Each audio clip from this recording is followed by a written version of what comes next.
Ok, nous allons nous mettre debout pour lire dans les 3 endroits de la Bible.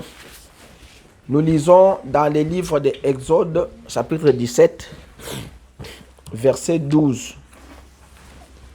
Et puis nous lirons dans 1 roi, chapitre 17, verset 8 à 12. Exodus. Et puis nous allons lire dans 1 Corinthiens 3, 9 à 14.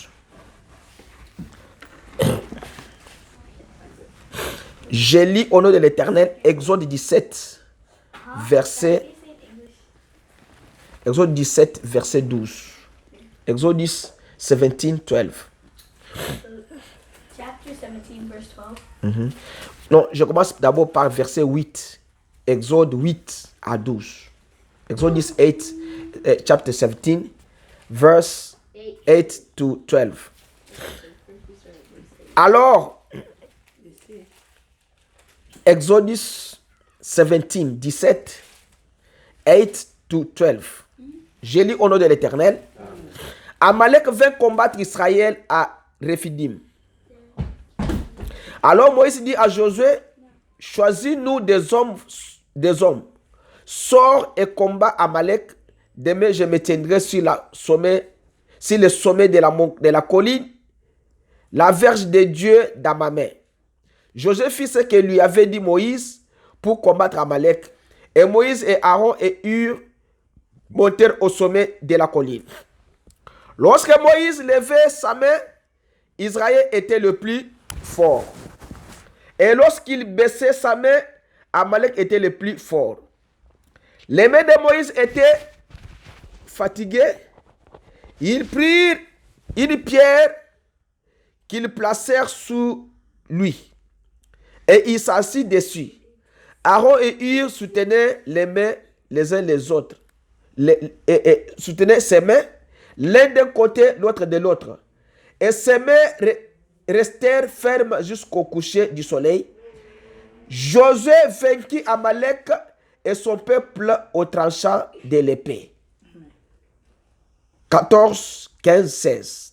L'Éternel dit à Moïse, écris cela dans les livres pour que les souvenirs s'en conservent. Et déclare à Josué que j'effacerai la mémoire d'Amalek dessous des cieux. Moïse bâtit un autel et lui donna pour nom l'Éternel ma bannière. Il dit, parce que la main a été levée sur le trône de l'Éternel, il y aura guerre de l'Éternel contre Amalek de génération en génération. Il y aura guerre contre ton ennemi de génération en génération. Dieu ne laissera pas ton ennemi là. Il y aura la guerre. Maintenant, ils ont déclenché la guerre contre ton ennemi. 1 roi 18. One First King. Chapter 18. Yeah. No, chapter 17. Verse 8 to 13. 1 roi 17, 8 à 13. 1 roi 17, verset 8 à 13. Alors la parole de l'Éternel lui fit adresser en ces mots, lève-toi, va à Sérepta, qui appartient à Sidon, et demeure là. Voici, j'y ai ordonné à une femme veuve de te nourrir. Il se leva et s'en alla à Sérepta. Comme il arrivait à l'entrée de la ville, voici, il y avait là une femme veuve qui ramassait du bois. Il l'appela et dit, va me chercher, je te prie un peu d'eau dans un vase afin que je boive. Et elle alla en chercher. Il l'appela de nouveau et dit, apporte-moi, je te prie un morceau de pain dans ta main. Et elle répondit, l'Éternel, ton Dieu est vivant, je n'ai rien de cuit, je n'ai qu'une poignée de farine dans un pot et un peu d'huile dans une cruche. Et voici, je ramasse 2 morceaux de bois. Puis je rentrerai et je préparerai cela pour moi et pour mon fils. Nous mangerons, après quoi nous mourrons. 13. Élie lui dit, ne crains point, rentre, fais comme tu as dit, seulement prépare-moi d'abord avec cela un petit gâteau et tu me l'apporteras. Tu en feras ensuite pour toi et pour ton fils. Amen.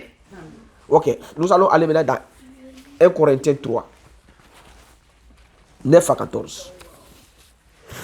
1 Corinthians chapter 3, 14, verset 9 to 14. What did you say? Corinthians. Car nous sommes ouvriers avec Dieu, vous êtes les champs de Dieu, l'édifice de Dieu. Selon la grâce de Dieu qui m'a été donnée. I said, 1 Corinthians chapitre 3, verset 9 à 14. 9 to 14. Selon la grâce de Dieu qui m'a été donnée, j'ai posé les fondements comme un sage architecte. Et un autre a bâti dessus, mais que chacun prenne garde à la manière dont il bâtit dessus. Car personne ne peut poser un autre fondement que celui qui a été posé, savoir Jésus-Christ. Or, si quelqu'un bâtit sur ce fondement avec de l'or, de l'argent, des pierres précieuses, du bois, du foin, du chaume, l'œuvre de chacun sera consumée. Car le jour la fera connaître, parce qu'elle se révélera dans le fait, et le fait éprouvera que l'œuvre de chacun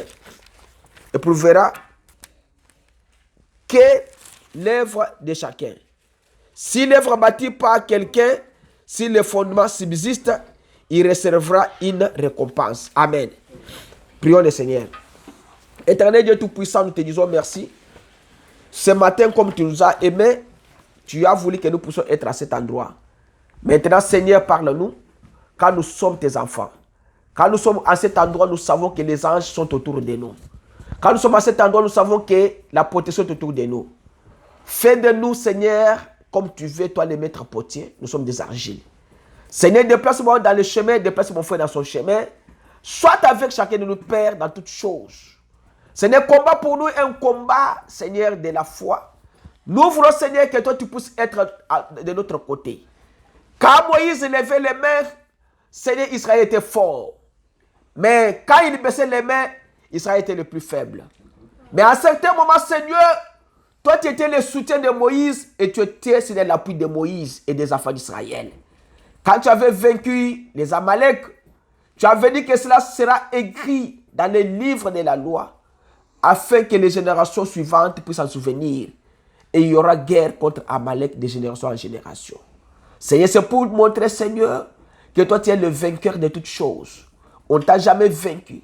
C'est pourquoi ce matin, nous sommes venus devant le roi des rois, le vainqueur de la tombe, de la maladie, du séjour des morts. Nous sommes venus, Seigneur, recevoir notre bénédiction, notre délivrance, notre victoire ce matin. Nous te demandons, Seigneur, d'être avec nous, Seigneur, jusqu'à la fin.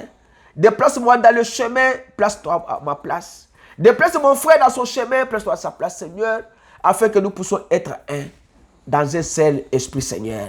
Laisse que ton Saint-Esprit nous bénisse ce matin. Nous cherchons toute influence diabolique, satanique. Nous demandons ta présence au milieu de nous, au nom de Jésus. Amen. Ok.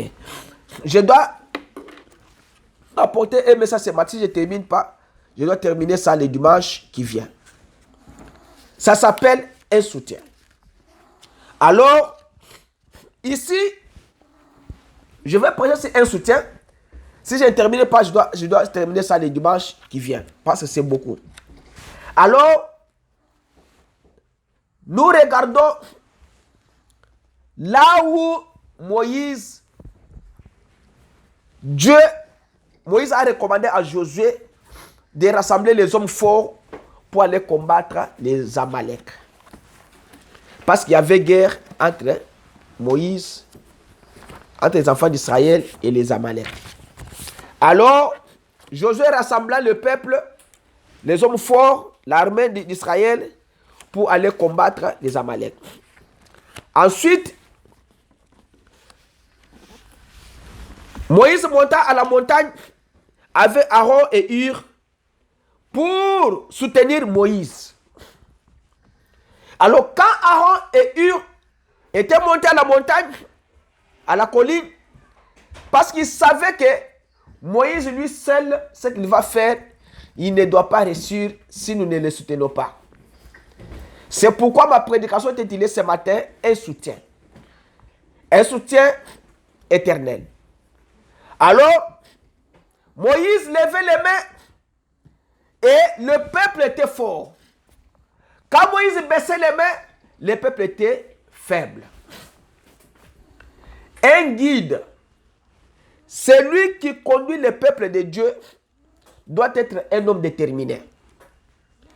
Un pasteur qui a une église, il doit être un homme déterminé et il doit avoir le soutien de son église.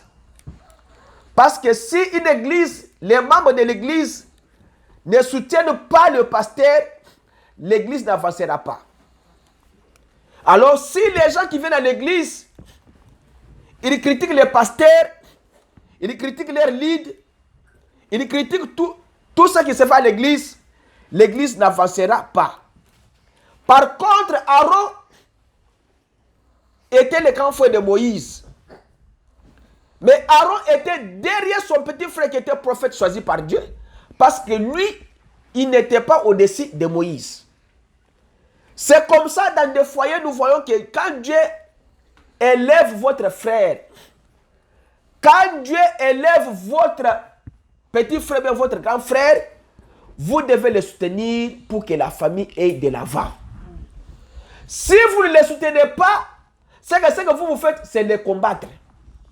Parce que Dieu ne peut pas élever des hommes forts dans un foyer. Dieu, dans une époque, il ne peut pas envoyer des prophètes majeurs. Dieu travaille avec un seul prophète dans toutes les époques, dans tous les âges. Il place toujours un prophète majeur pour diriger son peuple. Dans chaque foyer, Dieu élève toujours un homme pour que cet homme-là, tous ceux-là qui restent là, soient derrière lui.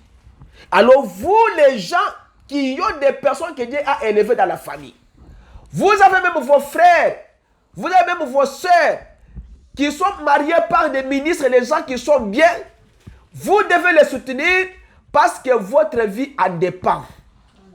Si vous ne les soutenez pas, c'est que vous les combattez pour les faire quoi? Les faire couler. Aaron et Hur, ils n'ont pas combattu Moïse. Ils ont soutenu les bras de Moïse. Quand Moïse était, ses bras s'affaiblissait. Et maintenant, ils ont pris la pierre, ils ont fait asseoir Moïse et ils ont tenu les mains de Moïse afin que le combat soit terminé, soit vaincu. Alors, Dieu, dans son plan, il veut que quand il vous donne un berger, vous devez le soutenir. Parce que la parole de Dieu, c'est le soutien capital de chaque chrétien. Quand un berger vient, il vous presse la vérité. Quand vous avez un pasteur qui vous presse tellement la vérité, vous voyez que ça c'est la vérité et Dieu répond à la prière, vous devez le soutenir parce que votre vie dépend de cette parole-là que lui est en train de prêcher. Alors, si vous combattez votre pasteur qui prêche la vérité, vous combattez Dieu et vous ne le combattez pas. Parce que quand Moïse était dans le désert,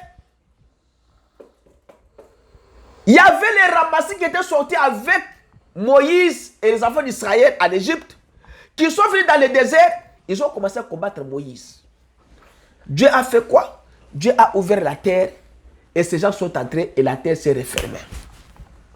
C'est pour vous dire que quand vous combattez la personne que Dieu vous a donnée, même dans la famille, vous combattez Dieu. Si vous ne tirez pas beaucoup d'attention, vous allez mourir et la personne va rester. Parce que c'est lui l'étoile de la famille que Dieu vous a donnée. Dieu dit, pour que vous puissiez vivre, c'est à travers votre frère là. C'est à travers votre soeur là. C'est là que vous allez vivre. Parce que cet homme, s'il est conduit par la parole du Seigneur, même tout ce que vous faites, doivent être sous la conduite du Saint-Esprit. William Branham, il vous dit que vous pouvez avoir un don, vous pouvez avoir les dons des songes, les dons des visions, les dons de prophétie. Tous ces dons qui sont énumérés dans la Bible là, ces dons-là sont dirigés que par la parole du Seigneur. Parce que la parole de Dieu, c'est celle qui engendre les prophètes, les prophéties. C'est celle qui engendre les songeurs, les songes. C'est la parole du Seigneur qui a créé la terre, les cieux, les hommes, les animaux. Dieu n'a pas formé les animaux et les arbres. Dieu a créé ça par la parole, pour la parole, et la parole est sortie. Alors, William Branham dit, dans la prédication démonologie, domaine religieux, paragraphe 54, il dit que voici la vérité. La vérité que nous, les chrétiens, devons prêcher, c'est la parole. Hier, je me suis rencontré avec un frère qui est juste en train de prêcher. Il m'a dit qu'il va venir. Alors, il doit aller dans Kinshasa. Nous allons aller prier chez lui avant d'aller à Kinshasa. Au retour, il va venir comme ça parce que Dieu l'a appelé. Alors, je lui ai dit ceci. La vérité, c'est la parole. Parce que les gens croient que les messages que nous avons, c'est quelque chose que l'homme a fondé. Non. Le message n'est autre que la Bible interprétée. William Branham dit que voici la vérité. La parole de Dieu, peu importe les genres de songes que vous avez eus, ou les genres de prophéties que vous avez donnés. Il y a beaucoup de prophètes. Il y a des gens qui donnent des prophéties. Dans la Bible, il y a des gens qui ont donné des prophéties contre Jérémie. C'était des prophéties. Il y a des gens qui ont donné des prophéties contre Élie. C'était des prophéties. Est-ce que ces prophéties-là encadrent avec la parole de Dieu? Non. Si une prophétie n'encadre pas avec la parole de Dieu, c'est une fausse prophétie. Il dit, si ce n'est pas les genres de prophéties que vous avez données, si ce n'est pas la parole de Dieu, c'est faux. Si ça ne concorde pas à la parole, c'est ça le problème aujourd'hui. L'un a un songe, l'autre a une vision, l'autre a une langue, c'est que interprétation des langues. L'autre a une révélation. Moi, j'ai la révélation. C'est pour cela que tout mélangé et tout, si bien qu'on se trouve avec des dénominations et des visions partout, il dit que vous devriez ramener cela à un fondement, comme nous avons lu dans 1 Corinthiens 3. Final, c'est la parole de Dieu. C'est vrai. Si vous avez la parole, si vous avez des prophéties, l'interprétation des songes, l'interprétation des langues, vous avez toutes ces choses-là, ramenez ça à Christ. Voyez, si c'est Christ, c'est la vérité avec sa parole, mais ce n'est pas la vérité. Parce que toutes les prophéties ne viennent pas de Dieu. Tous les songes ne viennent pas de Dieu. Toutes les visions ne viennent pas de Dieu. Quelqu'un peut prophétiser aujourd'hui que non, la cité de Dallas va se fondre aujourd'hui. Et quand nous allons maintenant aller jusqu'à demain, si ça ne se fonde pas, est-ce que c'est une prophétie? Ce n'est pas une prophétie qui vient de Dieu. Mais ce qui vient de Dieu, si Dieu dit qu'il y aura tremblement de la terre, ici à Irving, évacuez-vous tous. Allez. Demain à 10h, à Irving, il n'y aura rien. Et les gens qui vont douter, si cela est venu de Dieu, selon sa parole, ils vont subir les conséquences ces jours-là. Parce que Dieu, quand il parle, il réalise. C'est pourquoi il dit que tout cela, ça doit être concordé avec la parole. Si votre pasteur, votre guide que vous avez, a une parole, c'est que vous, l'église, vous devez être unis et vous devez vous soutenir. Dans une église où il y a des gens qui ont l'amour, les gens doivent se soutenir les uns les autres. Si vous ne vous soutenez pas, c'est que vous êtes des ennemis les uns les autres. William Branham dit que, paragraphe 105, les églises se fondent sur l'un qui dit Jésus revient, l'autre dit que Jésus ne revient pas. L'autre qui dit que nous avons la vérité, nous n'avons pas, vous n'avez pas la vérité. Mais tout cela, c'est quoi? Il dit, il y a des gens qui se divisent et ils se séparent. Ils se traitent mutuellement des perchoirs de bises et des repères de poux. Il dit, voyez, cela prouve que dès le départ, votre cœur n'est pas droit devant Dieu. Si vous êtes dans une église où vous ne vous soutenez pas, William Branham dit que dès le départ, votre cœur n'est pas juste, n'est pas droit devant Dieu. Quand vous faites ça, c'est exact. Nous sommes frères. Nous devons nous soutenir les uns les autres. Nous avons besoin les uns les autres. C'est que quand vous, les chrétiens, vous êtes dans une église, votre frère est en train de souffrir. Vous ne les soutenez pas. C'est que, vous avez dit que dès le départ, votre cœur n'est pas droit devant votre Dieu. Et nous avons besoin de soutien les uns les autres. Moi, si je suis malade, je n'ai pas le temps d'aller acheter quelque chose au marché. J'appelle mon frère qui est fort. Je lui demande, est-ce que tu peux m'aider à m'acheter des histoires à manger? Est-ce que moi, je ne suis pas fort? Est-ce qu'aujourd'hui, tu peux m'aider? Nous avons besoin de soutien les uns les autres. Nous devons nous unir. Nous devons être unis dans une église. Nous ne devons pas nous critiquer. Nous ne devons pas nous parler mal les uns les autres. Nous devons mettre la main et faire avancer l'église que Dieu nous a donnée. Si l'église que Dieu nous a donnée n'est pas soutenue par les membres de l'église, cette église n'avancera pas. William Branham dit que un jour, dans un foyer, il avait trouvé un prédicateur qui était parti prêcher dans une campagne évangélisée. Mais William Branham avait laissé, ce prédicateur avait laissé sa femme qui n'avait pas sa famille. Alors William Branham est passé par là. Il a demandé à la dame où se trouve mon ami tel, Royan. Il a dit, oh, il est parti évangéliser, mais nous sommes comme ça. Comment vous êtes comme ça? Nous n'avons pas à manger. Nous n'avons pas à manger. William Branham dit, ah, vous n'avez pas à manger. Alors il a regardé qu'il avait pêché, il avait des poissons. Et il avait pris ce qu'il avait pêché, les poissons. Il avait donné à ce foyer-là pour que ce foyer-là puisse se subvenir à manger. Et il a regardé que même s'il a donné les poissons pour que ce foyer puisse se subvenir à manger, mais il n'avait pas l'huile pour cuire ces poissons-là.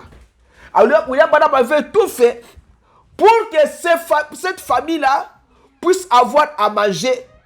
Il dit que je suis prêt à te donner mon appui. Si tu penses autant de bien de ton mari, je suis prêt à me joindre à toi et à te soutenir là-dessus. Nous avons besoin plus de femmes comme cela. Cette femme est restée à la maison. Son mari est parti prêcher l'évangile, il n'avait pas mangé, mais elle a dit que moi je ne peux pas la quitter. Je prie pour lui afin qu'il revienne avec succès, même s'il ne va pas manger. Quand elle a pris cette position-là dans le foyer, William Branham a dit que moi je dois te soutenir. Alors dans un foyer, quand vous avez des enfants, vous avez un mari, vous avez une femme, quelqu'un qui fait l'œuvre de Dieu, vous devez le soutenir dans votre famille pour qu'il puisse avancer. Quelqu'un qui évolue bien dans les choses de Dieu, quelqu'un qui a des enfants ambitieux, les enfants qui veulent travailler pour le Seigneur, vous devez soutenir ces enfants-là. Les enfants qui ont besoin de pouvoir servir l'Éternel, vous devez apporter une main d'association afin que ces enfants puissent aller de l'avant. Si votre frère, dans le foyer, il a quelque chose qui peut faire avancer l'église, qui peut faire avancer la vie de votre foyer, vous devez le soutenir. C'est à ce moment-là que Dieu va vous soutenir. Si vous ne soutenez pas les bonnes choses, alors vous soutenez les mauvaises choses. Là où nous avons lu Élie avec la veuve de Sarepta, Élie est allé, c'est lui-même Élie qui avait prononcé la parole qu'il n'y aura plus de la pluie sur la surface de la terre pendant autant d'années, 3 ans et 6 mois. Alors, maintenant c'est Élie lui-même aussi qui s'était aussi privé à manger parce qu'il n'avait pas l'eau, il n'avait pas à manger. Mais Dieu avait toujours quelqu'un, avait toujours une possibilité où il devait nourrir son serviteur. Même si Dieu prononce la parole à travers vous, même si Dieu vient par le canal des prophètes, il prive toute la nation, Dieu a un moyen où il va nourrir son peuple. Alors le peuple de Dieu ne manque pas la nourriture de son temps. Alors, Élie est allé, la parole de Dieu lui a dit, allez, j'ai ordonné une femme pour te nourrir là. Élie est allé. Au moment où cette femme, elle a été prête à donner ce qu'elle avait pour soutenir la parole de Dieu, Dieu l'a nourrie. Élie lui a dit, tu dois d'abord aller faire pour moi, ensuite tu feras pour ton enfant et toi. Mais la femme a dit que les petites huiles, une petite huile que je suis avec le farine, je mange ça et je dois mourir. Mais toi tu viens d'aller le faire. Quand j'ai fait, c'est que j'ai fait seulement pour toi. C'est que nous allons mourir. Élie lui a dit que va d'abord faire pour moi. Dieu va pourvoir quelque chose. La femme est allée et elle a fait cela pour les serviteurs de Dieu. La femme a dit que moi je dois d'abord soutenir les serviteurs de Dieu, la parole. Ensuite Dieu pourvoira un moyen pour que moi je puisse vivre. William Branham dit que si vous êtes prêt à donner la portion de l'esprit que vous avez, la portion de l'esprit que Dieu vous a donnée pour soutenir la parole, alors Dieu vous gardera en vie. Si vous ne parvenez pas à donner votre esprit à Christ, Dieu ne vous gardera pas en vie. Chaque chrétien, il doit donner sa vie et la portion de son esprit à Christ. Mais ce que vous avez, l'épée de foi que vous avez en Dieu, la foi que vous avez, placez-la dans la parole, dans une organisation, mettez-la dans la parole de Dieu, il vous gardera en vie. Placez votre confiance en l'Éternel et en ses serviteurs. Quand on dit serviteur, ce n'est pas n'importe quel serviteur. Il faut placer dans le vrai serviteur de Dieu. Il ne faut pas placer votre confiance dans les serviteurs rebelles. C'est là que vous voyez que si vous avez un problème, il prie et Dieu répond. Placez votre confiance dans la parole qu'il vous dit. Parce que la parole du Seigneur est une épée à double tranchant. Vous ne pouvez pas soutenir les absurdités. Parce que dans les absurdités, il n'y a pas de consolation. Il n'y a pas de consolation dans les absurdités. Il y a des gens qui prennent beaucoup d'argent, qui vont soutenir des choses que Dieu même n'aime pas. Quelqu'un qui va soutenir les musiciens du monde, quelqu'un qui va soutenir les fêtes de mariage, les fêtes de n'importe quelle fête. Mais quand une église Quand un serviteur de Dieu manque même le billet d'avion pour aller prêcher, quand il demande de l'argent, quelqu'un dit que je n'ai pas d'argent. Mais pour soutenir les autres choses, les gens soutiennent cela. William Branham dit qu'il ne faut pas soutenir quelque chose des absurdités là où il n'y a pas une consolation. Parce que dans toutes ces choses-là, dans les boissons, dans les fumées, dans l'adultère, il n'y a pas de consolation. La consolation, c'est dans le Seigneur Jésus-Christ. Alors, Dieu a le soutien. Si nous prenons là où nous avons lu à Moïse, Moïse avait fait 40 ans de formation religieuse auprès de sa mère. Et 40 ans qu'il avait fait avec le pouvoir militaire.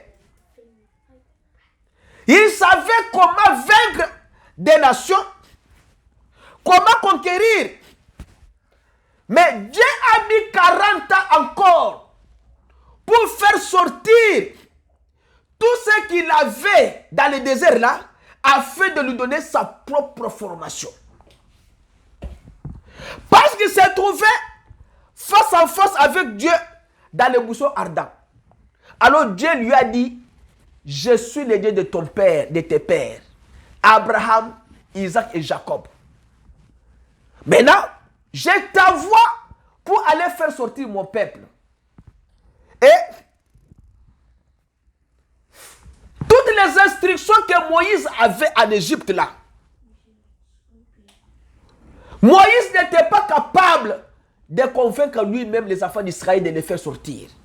William Branham dit qu'il était lâche. Il ne pouvait pas les convaincre parce qu'il était mort 1000 fois. Mais après avoir rencontré Dieu,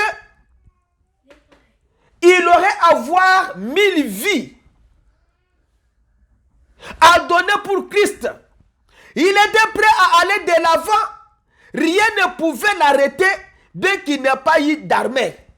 Même s'il n'avait pas d'armée, mais l'armée qu'il avait, c'est l'armée céleste. Il ne pouvait pas combattre. Il n'avait pas d'épée, il n'avait pas de guerriers, pas de chars pour le soutenir. D'après ce que le monde en savait. Mais il s'était trouvé face à face avec Dieu par une expérience qu'il avait amené les anges, armés de toute l'éternité. Moïse avait toute l'armée des anges à côté de lui quand il est descendu en Égypte. Il était capable de délivrer les enfants d'Israël parce qu'il savait qu'il avait Dieu qui s'appelait le Jésus. Et comme Moïse allait dans son chemin avec sa femme assise sur les califourchons, il dit que je crois que des myriades et des myriades d'anges faisaient route avec lui sur cette route poussiéreuse. Il avait une expérience. Un serviteur de Dieu, Dieu aussi les soutient aussi. Un prophète que Dieu a envoyé, Dieu l'équipe. Comme Élisée avec Acasia. Il se réveille le matin, il trouve que l'armée a bombardé, il y avait l'armée autour de la montagne de Syrien.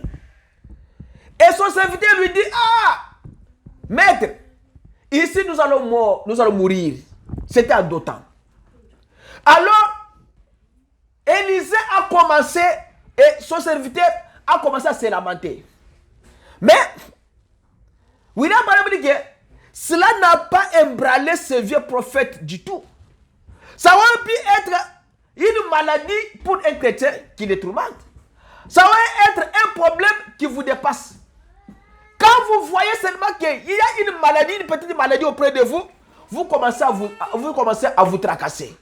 Vous commencez à dire, moi, il y a la maladie, il y a la mort, l'enfant est malade, et il y a des sorciers.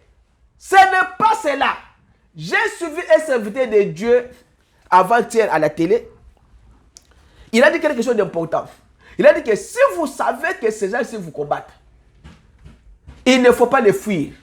Si vous les fouillez, ils vont multiplier des stratégies, chercher d'autres personnes. Ils vont chercher d'autres personnes. Ah, Akimi, il faut maintenant que nous puissions maintenant aller les combattre. Donc, il faut les affronter. Parce que Moïse, Élisée n'a pas fui l'armée syrienne. L'armée syrienne était là. Mais Élisée a dit à son serviteur, si Dieu peut t'ouvrir les yeux pour voir ceux qui sont autour de nous. Quand Dieu a ouvert les yeux de son serviteur, il a regardé que autour de cette montagne-là, il y avait toute une armée céleste qui était venue soutenir Élisée. Un seul prophète avait toute une armée céleste pour les soutenir afin de combattre les ennemis. Ça, c'est sous le sang des animaux. Mais vous êtes sous le sang de Jésus. Si vous priez Dieu, vous demandez à Dieu, Dieu va vous donner l'armée céleste qui va marcher avec vous. C'est pourquoi même au travail, ne craignez pas vos chefs. Si même vous sortez dehors, les gens qui vous maltraitent, qui vous lancent des missiles, alors ne les craignez pas. Élisée a dit, il a regardé, il a dit, fils, ceux qui sont avec nous sont plus grand nombre que ceux qui sont avec eux. C'est que Élisée, Dieu a ouvert les yeux de son serviteur. Il a regardé la montagne, il a vu que la montagne était bombardée avec des anges. L'armée céleste était là. C'est que l'armée syrienne était devenue plus petite. Et l'armée de Dieu était plus grande que cela. Quand Dieu fait son soutien à son serviteur, Dieu ne recule pas. Parce que quand vous reculez, Dieu ne travaille pas avec les périls. Et Dieu du ciel, il vous dit que ne soutenez pas ce que lui, Dieu a condamné. Quand Dieu condamne les boissons alcooliques, Dieu condamne les critiques, Dieu condamne la mauvaise vie, Dieu condamne l'adultère. N'appuyez pas ces choses-là. Il ne faut pas appuyer les gens qui boivent. Il ne faut pas appuyer les gens qui fument. Il ne faut pas appuyer les gens qui vont dans les boîtes de nuit. Il ne faut pas appuyer les égoïstes. Ce que Dieu condamne, ne soutenez pas cela. Quand vous soutenez quelque chose que Dieu condamne, c'est que vous condamnez Dieu qui a condamné la chose là. Et attention, quand vous condamnez Dieu, c'est que c'est Dieu qui va vous condamner. Il ne faut pas le faire. Il dit, ceux qui le font, ceux qui soutiennent la chose que Dieu a condamnée, il dit que ceux qui le font montrent par là qu'ils sont des faux docteurs et des faux prophètes. Parce que quand Dieu condamne la chose, ne mettez pas votre soutien à cela. Votre soutien, mettez-le entre les mains du Seigneur Jésus-Christ. Et vous allez réussir. Si vous ne mettez pas votre soutien au Seigneur Jésus-Christ, vous n'allez pas réussir. Dans le